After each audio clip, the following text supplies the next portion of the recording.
আরে এটা কে সর্দার? তোমার বাপ। আমিও তো বুঝতে পারছি না এখানে এত বড় মানুষ কোথা থেকে এলো। তোমরা কারা? আর এটা কোন জায়গা? এটা হচ্ছে লিলিপুটি আর আমি এখানে সর্দার।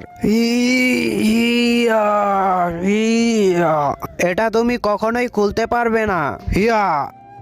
আরে সর্দার পালাও এখান থেকে। না দাঁড়াও, ও আমাদের উপকার করতে পারে। হে বড় মানুষ, একটি দানব এসে প্রতিদিন আমাদের এখান থেকে একজনকে করে খেয়ে ফেলে। তুমি প্লিজ কিছু করো আমাদের জন্য, অনেক ক্ষুধা লেগেছে। কোথায় গেছে সব?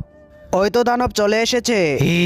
বন্ধুরা, তারপর তাদের সাথে এমন একটি কাণ্ড হলো যা দেখলে তো তুমিও হাসবে। তো চলো সেটি দেখার আগে তোমাদেরকে একটি ম্যাজিক শিখিয়ে দেই। প্রথমে ভিডিওতে লাইক করবে, তারপর চ্যানেলটিকে সাবস্ক্রাইব করবে, তারপর ইউজ দিস সাউন্ডে ক্লিক করো আর দেখো ম্যাজিক। তো দেরি না করে তুমিও করে ফেলো।